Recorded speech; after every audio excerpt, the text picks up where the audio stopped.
you on my YouTube channel SK Mission Next Gen. So dear student, जो आज हमारा topic होगा वो होगा हमारा इंडियन पॉलिटी के ऊपर इलेक्शन कमीशन को लेके निर्वाचन भारत निर्वाचन आयोग। तो जो ये आज का टॉपिक है स्टूडेंट, ये जो टॉपिक है पॉलिटिक्स के सब्जेक्ट को कवर करेगा। और जो भी स्टूडेंट मेरे इस चैनल को फर्स्ट टाइम देख रहे हैं तो मैं उनसे रिक्वेस्ट करूंगा प्लीज मेरे चैनल को सब्सक्राइब कीजिए और बेल आइकन को प्रेस कीजिए। तो आइए हम आज के टॉपिक के ऊपर मूव करते हैं। तो आइए हम देखते हैं इलेक्शन कमीशन ऑफ इंडिया, भारतीय निर्वाचन आयोग। इसके बारे में अगर हम देखते हैं तो इलेक्शन कमीशन जो है ये एक स्वतंत्र और संवैधानिक संस्था है जिसको भारतीय संविधान के अनुच्छेद 324 के तहत इसको गठन किया गया। इसका जो मकसद है वो है जो स्वतंत्र, निष्पक्ष और पारदर्शिता ट्रांसपेरेंट इलेक्शंस कंडक्ट करवाना। किसके? संसद के, राज्य की विधानसभाओं के, राष्ट्रपति एंड उपराष्ट्रपति के इलेक्शंस को स्मूथली तरीके से चुनावी प्रक्रिया को कंप्लीट करना। तो इसकी कंपोजिशंस देखते हैं कि कंपोजिशंस क्या है। इलेक्शंस कमीशन जो है मल्टी मेंबर बॉडी है, एक से ज्यादा इसमें सदस्य है।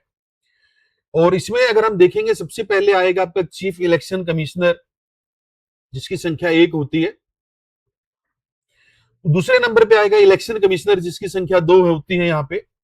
और चीफ इलेक्शन कमिश्नर और इलेक्शन कमिश्नर की अगर हम यहाँ पे बात करेंगे, इनकी जो नियुक्ति जो की जाती है उसकी नियुक्ति देश के राष्ट्रपति के द्वारा की जाती है।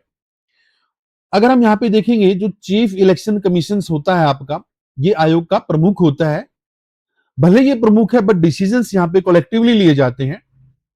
कमीशंस की अगर हम यहाँ पे बात करेंगे, जो आयोग है इसको जो असिस्ट की अगर हम बात करेंगे, इसको असिस्ट मतलब इसकी मदद जो की जाती है डिप्टी इलेक्शन कमिश्नर जिसको उप निर्वाचन आयुक्त कहेंगे, chief election officer, electoral officer in state, राज्य के मुख्य निर्वाचन अधिकारी, एंड डिस्ट्रिक्ट इलेक्शन ऑफिसर, जिला निर्वाचन अधिकारी, एंड रिटर्निंग ऑफिसर्स, तो इसको बोलेंगे रिटर्निंग अधिकारी। तो अगर हम यहाँ पे देखेंगे तो ये आपका निर्वाचन आयोग है, आपके कौन से आर्टिकल के अंदर कवर करता है? 324।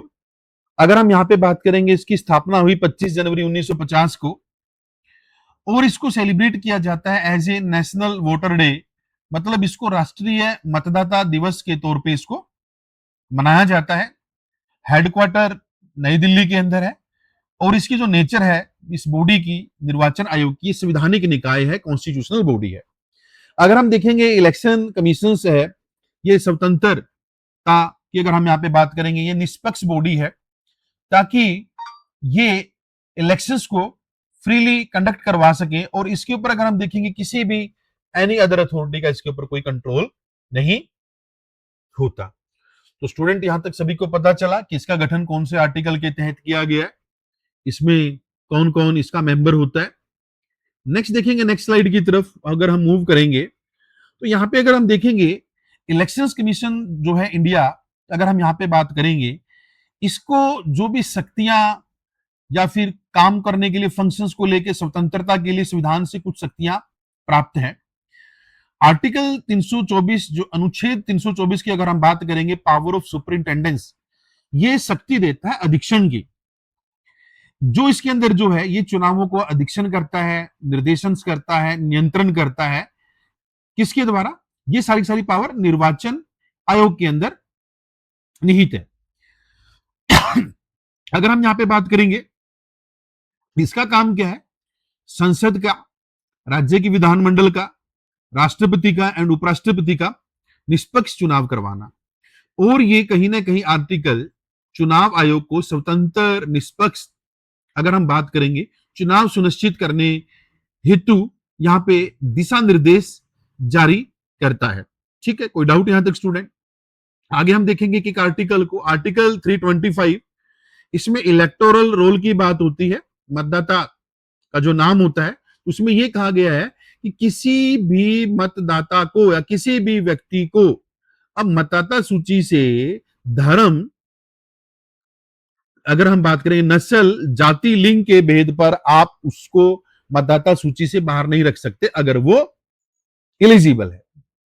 अगर हम यहां पे बात करेंगे 326 की, अगर हम बात करेंगे राइट टू वोट, मत का अधिकार, ये बात करता है एक इलेक्शंस जो है, इन्होंने कहा कि वैश्विक मताधिकार के आधार पर चुनाव करवाने का प्रावधान करता है।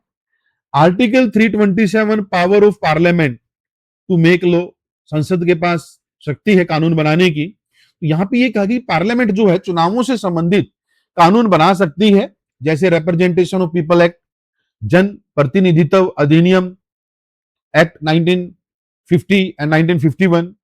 अनुच्छेद 328 की अगर हम बात करेंगे, इसमें पावर है स्टेट लेजिस्लेचर को, राज्य की विधान मंडल को कानून बनाने के लिए। तो संसद के द्वारा बनाए गए प्रावधानों के अंदर ही, मतलब यहाँ पे सब्जेक्ट टू द प्रोविजन, जो संसद ने प्रावधान बनाए हैं उस दायरे के अंदर रहकर विधानमंडल जो है वो ये कहता है इनको भी चुनावों से संबंधित कानून बनाने की शक्ति प्रावधान है।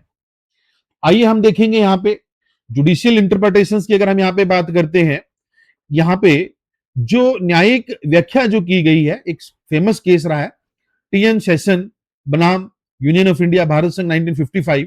इसमें सुप्रीम कोर्ट ने यह निर्णय दिया कि जो निर्वाचन आयोग है ये एक स्वतंत्र और स्वायत्त बॉडी है, और यह भी कहा कि इसमें जो आर्टिकल 324 है इस अनुच्छेद के अंदर जो भारतीय निर्वाचन आयोग को व्यापक शक्तियां जो है प्रदान की गई है उसको भी मान्यता दी सुप्रीम कोर्ट ने इस जुडिशियल इंटरप्रिटेशन के थ्रू। आर्टिकल 329 की अगर हम यहाँ पे बात करेंगे, इसमें न्यायालय के हस्तक्षेप के ऊपर रोक लगाई गई है कि मतलब यहाँ पे कोर्ट को बार किया गया है इंटरफेरेंस से। अब यहाँ पे ये कहा गया है कि कोई भी ऐसा कानून की अगर हम यहाँ पे बात करेंगे जो निर्वाचन क्षेत्रों की डिलिमिटेशन मतलब प्रीसीमन से रिलेटेड या सीटों की अलॉटमेंट ऑफ सीट मतलब सीटों का जो आवंटन से संबंधित अगर किसी भी कानून की वैधता को कोई भी जो न्यायालय में चुनौती नहीं दी जा सकती। अगर दूसरा है चुनाव प्रक्रिया के दौरान किसी चुनाव को चुनौती नहीं दी जा सकती, और यह भी कहा गया है कि उसका एक तरीका है कि आप उसके लिए निर्वाचन याचिका इलेक्शन पिटीशंस जो है इसके माध्यम से भी ही आप इलेक्शन का रिजल्ट आने के बाद आप क्या करते हैं कानूनी प्रक्रिया के तहत चुनाव को चुनौती दे सकते हो। तो सिंपल सी बातें यहां पे क्या बताई गई है कि चुनाव प्रक्रिया के दौरान अननेसेसरी इंटरफेरेंस ना हो कोर्ट का, इसको बार किया गया 329 आर्टिकल के तहत, ताकि चुनावी प्रक्रिया स्मूथ और टाइमली जो है इस प्रक्रिया को कंप्लीट किया जा सके। तो संवैधानिक जो ढांचा है ये इसलिए इसको संवैधानिक ढांचे में पिरोया गया ताकि जो निर्वाचन आयोग है वो स्वतंत्र, निष्पक्ष और इफेक्टिव तरीके से जो लोकतांत्रिक जो प्रोसेस है भारत का उसको अपहेल्ड कर सके। स्टूडेंट यहां तक सभी को समझ में आया होगा कि भाई आर्टिकल 324 में कौन कौन सी पावर है निर्वाचन आयोग को, 326 में जो हमारा है राइट टू वोट है, 327 है पावर है पार्लियामेंट टू मेक लॉ, और 328 में power of state legislature to make law but subject to the provision of the parliament. आइए हम नेक्स्ट स्लाइड की तरफ मूव करेंगे, फंक्शन ऑफ इलेक्शन कमीशन। तो हम यहाँ पे इलेक्शन कमीशन की अगर हम प्रमुख कार्य की अगर हम यहाँ पे बात करते हैं तो बार बार हम वही चीज पढ़ते हैं, इलेक्शन कमीशन का जो काम है वो है कि भाई एक स्वतंत्र, निष्पक्ष और पारदर्शिता के बेस पर एक चुनाव को सुनिश्चित करना। तो सबसे पहला पॉइंट है सुपरिटेंडेंट अधीक्षण करना, दूसरी बात है निर्देशन देना, तीसरा है कंट्रोल करना। तो ये सुपरिटेंडेंट करता है, डायरेक्ट करता है, कंट्रोल करता है किसका, इलेक्टोरल रोल का पार्लियामेंट के लिए, संसद के लिए, अगर हम यहाँ पे बात करेंगे राज्य की विधान सभाओं के लिए। ये सुपरवाइज करता है, चुनावी प्रक्रिया की निगरानी करता है, पर्यवेक्षण करता है। दूसरा पॉइंट देखेंगे कंडक्ट ऑफ इलेक्शंस, चुनावों का संचालन करना।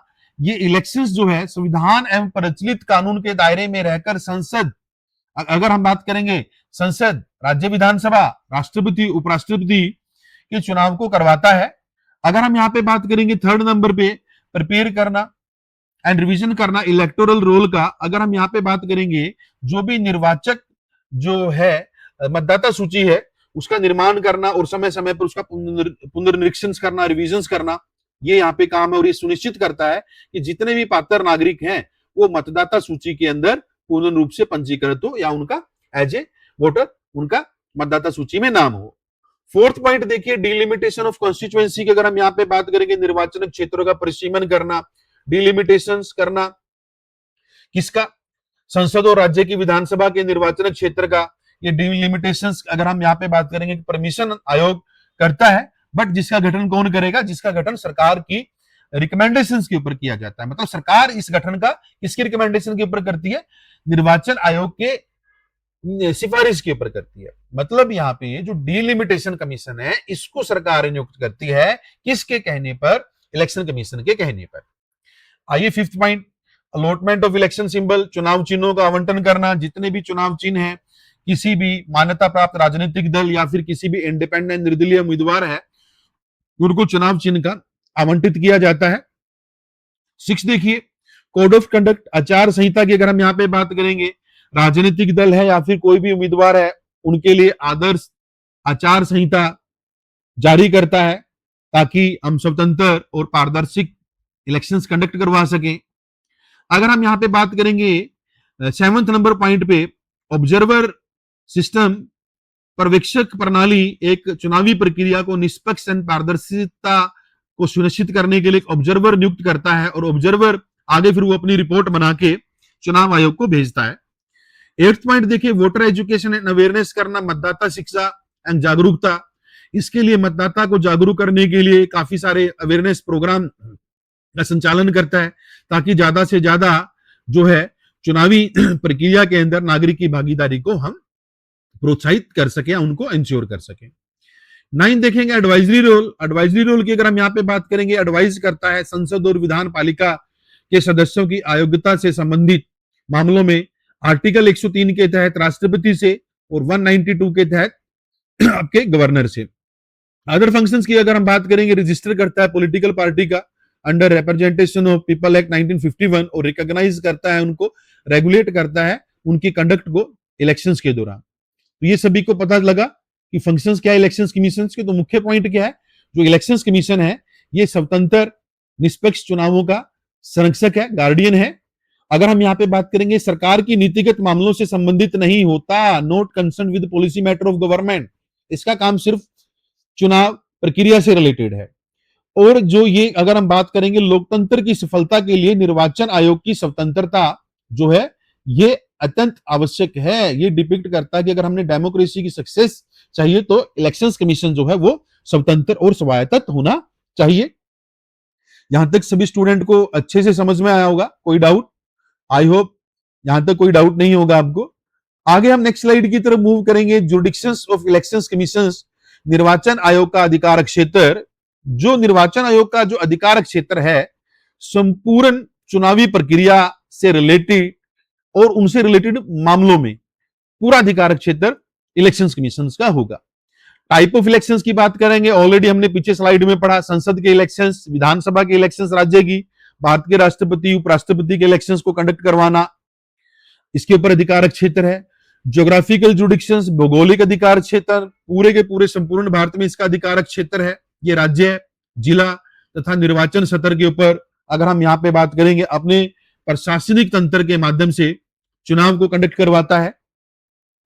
और इसके अलावा और अधिकार क्षेत्र में आने वाले इंपॉर्टेंट सब्जेक्ट्स, ये मतदाता सूची को प्रिपेयर करता है, उसको रिवाइज करता है, डिलिमिटेशन करता है कॉन्स्टिट्यूएंसी का, सरकार की रिकमेंडेशन पर डिलिमिटेशन कमीशन के तहत क्षेत्र का परिसीमन करना।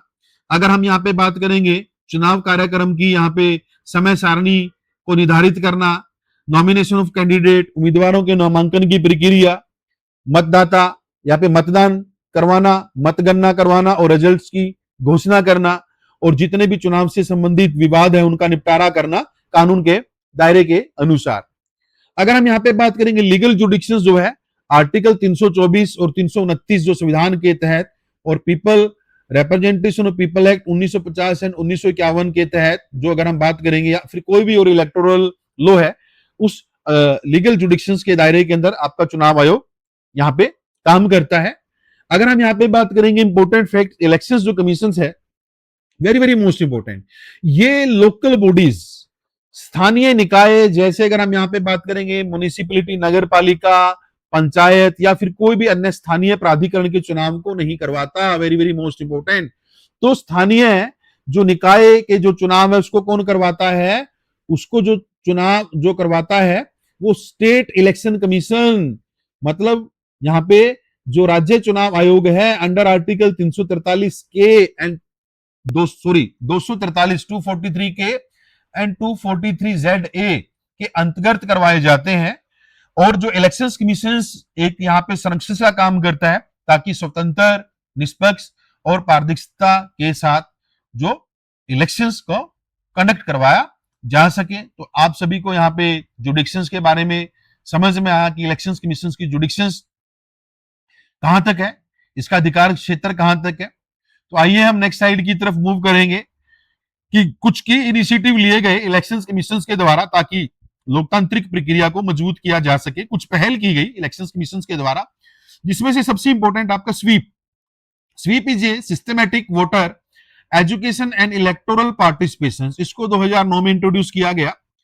तो ये जो खासकर जो मतदाता, प्रथम बार मतदान करने वाले जो मतदाता हैं उनको शिक्षित करना, उनको जागरूक करना, उनकी चुनावी प्रक्रिया में भागीदारी बढ़ाने के लिए शुरू किया गया प्रमुख काम है भारत सरकार के द्वारा 2009 के अंदर। मतदाता हेल्पलाइन 1950, मतदाताओं का पंजीकरण करने के लिए एक हेल्प टोल फ्री नंबर को स्टार्ट किया गया 1950, ताकि यहाँ पे मतदाता जो अपना पंजीकरण कर सके, मतदान प्रक्रिया से रिलेटेड या कोई भी शिकायत है, कंप्लेंट करें या फिर चुनाव से संबंधित कोई भी जानकारी या सहायता प्रदान करने के लिए टोल फ्री नंबर दिया गया है, जहां से मतदाता कोई भी जानकारी ले सकता है और अपनी शिकायत को वहां पे दर्ज करवा सकता है। आगे देखेंगे वोटर फ्रेंडली रिफॉर्म्स, मतदाता अनुकूल सुधार, ऑनलाइन सर्विसेज, इसको इंट्रोड्यूस किया गया। अगर हम यहाँ पे बात करेंगे, इसको राष्ट्रीय मतदाता सेवा पोर्टल भी कहेंगे, ठीक है। इसका जो मकसद था मतदाता पंजीकरण करना, मतदाता के जो विवरण में संशोधन करना। तो यहाँ पे एक एप्लीकेशन है EPIC, इसको अगर हम यहाँ पे बात करेंगे, अगर हम बात करेंगे कि मतलब आप इसको डाउनलोड करके अपने फोन में कहीं पे भी आप आवेदन की स्थिति का ऑनलाइन आप ट्रैक कर सकते हो, ठीक है। तो ये इसके लिए बनाया गया ऑनलाइन सर्विसेज वोटर कार्ड के लिए। नेक्स्ट देखेंगे ईवीएम और वीवीपैट, ईवीएम एंड वीवीपैट को इंट्रोड्यूस किया गया 2013 के अंदर 13 के अंदर। इलेक्ट्रॉनिक वोटिंग मशीन का यूज करना और voter verifiable paper audit trail, जिसको वीवीपैट करेंगे, ताकि हम एक्यूरेसी, पारदर्शिता और विश्वसनीयता को जो ला सकें इलेक्शंस प्रक्रिया के अंदर, ताकि चुनाव को बिना किसी उसके निष्पक्ष, स्वतंत्र और पारदर्शिता के बेसिस पर हम इलेक्शंस को कंडक्ट करवा सकें। नेक्स्ट देखेंगे सी विजिल ऐप, ये जो 2018 में इसको लॉन्च किया गया, ये नागरिक केंद्रित पहल है जो मतदाताओं को खासकर मॉडल ऑफ कंडक्ट, आचार संहिता से रिलेटेड यहाँ पे मतदाताओं को एक रियल टाइम के अंदर शिकायत दर्ज कराने के लिए दिया गया। अगर किसी को मतदान केंद्र के ऊपर कहीं पे भी कोई पॉलिटिकल पार्टी या उम्मीदवार किसी भी मॉडल ऑफ कंडक्ट का उल्लंघन करता है, तो वहां पे फोटो क्लिक करके वीडियो बनाकर वो यहाँ पे अपलोड कर सकता है। और ये जो है ये डायरेक्ट भारतीय निर्वाचन आयोग के पास ये डायरेक्ट वीडियो या जो फोटो भेजी जाएगी किसी भी नागरिक के द्वारा, वो उसके पास डायरेक्ट यहाँ पे सी विजिल ऐप के थ्रू जाएगी। आगे देखेंगे हम एक्सेसिबिलिटी एंड इंक्लूजन, इसको हम बोलेंगे सुगम्यता एंड समावेशन। ये खासकर दिव्यांगजन के लिए, जो दिव्य डिसेबल पर्सन है, जो चल फिर नहीं सकते, जो सीनियर सिटीजन है, वरिष्ठ नागरिक है, या दूर दराज क्षेत्र से जो मतदाता है, उनके लिए ट्रांसपोर्ट फैसिलिटी देना, व्हील चेयर एक्सेस करना जो चलने में असमर्थ है, और ब्रेल ईवीएम सिस्टम जो खासकर जिनको आंखों से दिखाई नहीं देता, जो आंखों से मतलब जिनको दिखाई नहीं, अंधे जो है, उनके लिए EVM machines, Braille EVM machine का यहाँ पे सुविधा देना। और खासकर वॉलंटरी पोलिंग स्टेशन के ऊपर जो मतदाता मतदान केंद्र है, वहां पे स्वयं सेवकों की सहायता के लिए उनको नियुक्त करना, यह भी भारतीय निर्वाचन आयोग के द्वारा एक पहल है। उसके बाद देखेंगे वोटर अवेयरनेस कैंपेन, नेशनल एक कैंपेन जो चलाई गई भारतीय निर्वाचन आयोग के द्वारा, जिसमें है मेरा पहला वोट मेरे देश के लिए, और इसके लिए 25 जनवरी को मतदाता दिवस के तौर पे मनाया जाता है। थीम बेस्ड एक्टिविटी को कंडक्ट करवाना स्कूलों में, कॉलेज में, और सामूहिक समुदायों के तहत मतदान से रिलेटेड विषयों के प्रति उनको जागरूक करना, उनकी भागीदारी को सुनिश्चित करना, उनकी भागीदारी को बढ़ाने के लिए इस तरह के कार्यक्रम का टाइम टू टाइम आयोजन करवाना। तो ये भी बड़ी अच्छी पहल है। मॉडल कोड ऑफ कंडक्ट, आचार संहिता को लेके स्ट्रिक्ट इन्फोर्समेंट करना आचार संहिता को, ताकि हम यहाँ पे एक खासकर कोई भी यहाँ पे जो मशीनरी है, जो तंत्र है, उसका मिसयूज ना कर सके और इलेक्शंस की इंटेग्रिटी को और प्योरिटी को हम यहाँ पे मेंटेन कर सके और स्वतंत्र और निष्पक्ष चुनाव प्रक्रिया को हम कंडक्ट करवा सके। तो स्टूडेंट, ये सभी के सभी इनिशिएटिव रहे हैं इलेक्शन कमीशन के डेमोक्रेटिक प्रोसेस को मजबूत करने के लिए।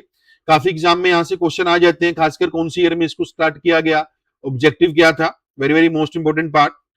आइए हम आगे बढ़ते हैं। Important major committee related to the election commission of India. तो यहाँ पे देखें कुछ इंपोर्टेंट जो महत्वपूर्ण समितियों का जो गठन किया गया ताकि वो सुझाव दे सके और ज्यादा से ज्यादा इलेक्टोरल सिस्टम और लोकतांत्रिक डेमोक्रेसी को मजबूत किया जा सके। सबसे पहले आती है आपकी तारकुंडे समिति या कमेटी 1974 में। इसका जो गठन का जो मकसद था कि चुनावी प्रक्रिया की समीक्षा करना और चुनावी सुधारों के लिए सुझाव देना, चुनाव के अंदर कोई भी कमी पेशी है उसको लेके यहाँ पे अपने सुझाव देना। तो इंपॉर्टेंट रिकमेंडेशंस क्या थी कि इलेक्शंस कमीशन जो है इन्होंने कहा कि स्वतंत्र बनाया जाए और इसको एग्जीक्यूटिव कंट्रोल से के नियंत्रण से मुक्त रखा जाए और मुख्य निर्वाचन आयोग है उसको देश के राष्ट्रपति के द्वारा, प्रधानमंत्री के द्वारा, लोकसभा में विपक्ष के नेता के द्वारा और भारत के मुख्य न्यायाधीश के परामर्श के द्वारा ही उसकी नियुक्ति की जाए और वोटिंग एज को 21 से घटाकर 18 किया जाए। और इन्होंने कहा कि निर्वाचन आयोग की स्वतंत्रता को सुनिश्चित करने के लिए उसे पर्याप्त वित्तीय संसाधन और जो है कर्मचारी की उपलब्धता कराई जा सके। Very very most important recommendation of the Tarkunde committee. Next committee देखिए, दिनेश गोस्वामी कमेटी 1990। इसका जो मकसद था चुनावी प्रक्रिया को सुदृढ़ बनाना, मजबूत बनाना और उसके लिए सुझाव देना। इसके जो इंपोर्टेंट रिकमेंडेशंस अगर हम देखेंगे ताकि हम यहाँ पे निर्वाचन आयोग की वही स्वतंत्रता एवं अधिकारों को मजबूत किया जाए। चुनाव के अंदर यहाँ पे जो धन बल के प्रभाव को रोकने के लिए सुझावी जो है प्रभावी कदम उठाए जाए ताकि यहाँ पे मनी का एक्सेस यूज ना हो। यहाँ पे जो चुनाव है उनको समय पे और नियमित रूप से चुनाव को करवाया जाए और यहाँ पे चुनाव के अंदर स्ट्रिक्ट सीलिंग लगाई जाए इलेक्शन एक्सपेंडिचर के ऊपर ताकि इफेक्टिव मॉनिटरिंग हो कि भाई चुनाव के अंदर जो धन खर्च किया जाता है उसकी सीमा निर्धारित की जाए और उनका जो प्रभावी निरीक्षण की व्यवस्था हो, उनको उचित मॉनिटरिंग हो उनकी इफेक्टिव। नेक्स्ट देखिए वोहरा कमेटी 1993। चुनाव में अपराधियों, राजनेताओं एंड जो आपका ब्यूरोक्रेट्स या नौकरशाहों के जो नेक्सस है, जो गठजोड़ है, उनकी जांच करना। तो इनकी प्रमुख जो सिफारिशें थी, अपराधी है, राजनेता है, नौकरशाह के जो गठजोड़ है वो लोकतंत्र के लिए यहाँ पे गंभीर खतरा माना, वो बहुत बड़ा खतरा है देश की डेमोक्रेसी के लिए। तो उन्होंने रिकमेंड किया कि भाई केंद्र लेवल पे और स्टेट लेवल पर नोडल एजेंसियां को गठित किया जाए ताकि जो अपराधी एलिमेंट है, आपराधिक तत्व है, उनकी राजनीति के अंदर एंट्री ना हो, ठीक है, उनसे संबंधित जानकारी को एकत्रित किया जा सके और उनको साझा किया जा सके और जितने भी उम्मीदवार हैं और कोई भी राजनीतिक दल है उनकी कड़ी से कड़ी जांच की सिफारिश की मांग की वोहरा कमेटी के द्वारा। Very very most important recommendation. तो आइए हम नेक्स्ट रिकमेंडेशंस की तरफ चलते हैं, नेक्स्ट कमेटी की तरफ। इंद्रजीत गुप्ता समिति 1998। इसको जो कंडक्ट किया गया था पहचान करने के लिए कुछ तत्व या फैक्टर जो अफेक्ट कर रहे थे चुनाव की विश्वसनीयता को, क्रेडिबिलिटी को, और इन्होंने कुछ चुनाव सुधार के लिए सुझाव दिए। इंपॉर्टेंट रिकमेंडेशंस की अगर हम यहाँ पे बात करेंगे कि मनी पावर को कम करने के लिए इन्होंने ये कहा कि भाई यहाँ पे कुछ स्टेट फंडिंग भी दी जानी चाहिए ताकि यहाँ पे मनी जो पावर है इसका मिसयूज ना हो, इसका रोल को रिड्यूस किया जा सके। दूसरा था राजनीतिक दल और उनकी आंतरिक या इंटरनल डेमोक्रेसी को यहां पे रेगुलेट किया जाए। तीसरा था आचार संहिता जो है मॉडल कोड ऑफ कंडक्ट को प्रॉपर तरीके से लागू किया जा सके, उसको उचित निगरानी की व्यवस्था की जाए और ज्यादा से ज्यादा मॉडर्न टेक्नोलॉजी, आधुनिक तकनीकी को यूज किया जाए जैसे इलेक्ट्रॉनिक वोटिंग मशीन ताकि इलेक्शंस को निष्पक्ष और स्वतंत्र करवाया जाए। नेक्स्ट देखेंगे law commission of India, Bharat का जो विधि आयोग, इसने 170th रिपोर्ट दी थी 1999 के अंदर। इन्होंने कहा कि चुनावी कानून के विभिन्न पहलुओं का अध्ययन करना तथा चुनावी सुधारों के अंदर सुझाव देना।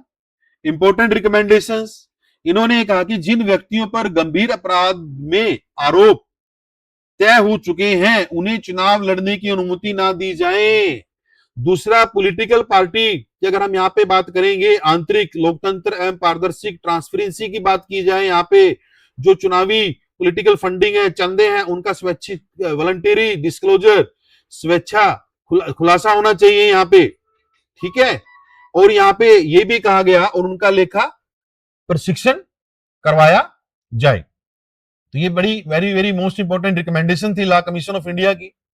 नेक्स्ट देखेंगे सिक्स्थ आपका सेकंड एडमिनिस्ट्रेटिव रिफॉर्म कमीशन, द्वितीय प्रशासनिक सुधार आयोग, इसकी ने चौथी रिपोर्ट 2008 में जो सबमिट करवाई थी, इसमें इन्होंने कहा कि एग्जामिन करने की बात कही इसको गवर्नेंस के मुद्दों को, जिसमें इलेक्टोरल जो रिफॉर्म्स है, चुनावी सुधार भी शामिल है। इंपॉर्टेंट रिकमेंडेशन इन्होंने कहा कि फास्ट ट्रैक कोर्ट या न्यायालय स्थापित किए जा सके ताकि चुनावी अपराधियों की जो सुनवाई फास्ट की जा सके। गंभीर अपराधी आरोप वाले उम्मीदवारों को अयोग्य घोषित करके और उनका जो सीरियस जो उनका राजनीति के अंदर जो अपराधीकरण है उसको समाप्त किया जाए। और उम्मीदवार की अगर हम यहाँ पे बात करें कि यहाँ पे जो स्ट्रॉन्ग यहाँ पे डिस्क्लोजर नॉर्म बनाए जाए कैंडिडेट के लिए, किसी भी पॉलिटिकल पार्टी के लिए उनका प्रॉपर स्पष्टीकरण हो, उसके लिए प्रॉपर मजबूत नियम बनाए जाए। रिफॉर्म कैंपेन यहाँ पे अगर हम बात करेंगे और इंश्योर करना ट्रांसपेरेंसी इन पॉलिटिकल फंडिंग, जितने भी राजनीतिक चंदे हैं जो पॉलिटिकल फंडिंग होती है उसमें पारदर्शिता लाई जाए, उनके ऊपर कोई कंट्रोल हो, ठीक है। तो यहां तक सभी को समझ में आया कि इंपोर्टेंट कमिटी कौन सी थी, उनको कब कब उन्होंने अपनी रिपोर्ट दी, उनकी इंपोर्टेंट रिकमेंडेशंस क्या थी। आई होप स्टूडेंट यहां तक सभी को समझ में आया। ये इंपोर्टेंट पॉइंट है, एग्जाम में यहां से काफी क्वेश्चन कवर होते हैं। तो आई होप स्टूडेंट सभी को भारतीय निर्वाचन आयोग के बारे में अच्छे से फैक्ट और कंसेप्चुअल जो बेस जो था आपको डाटा अच्छे से समझ में आया होगा। तो जो भी स्टूडेंट यहाँ पे फर्स्ट टाइम वीडियो को देख रहा है, please like share subscribe and please next और अच्छी वीडियो के लिए आप और ज्यादा मुझे आप प्रोत्साहित कीजिए सब्सक्राइब करके चैनल्स को, ताकि मैं आपके लिए और अच्छी से अच्छी वीडियो ला सकूं। नेक्स्ट वीडियो में मिलते हैं, तब तक के लिए बाय बाय। मिलते हैं स्टूडेंट नेक्स्ट वीडियो में।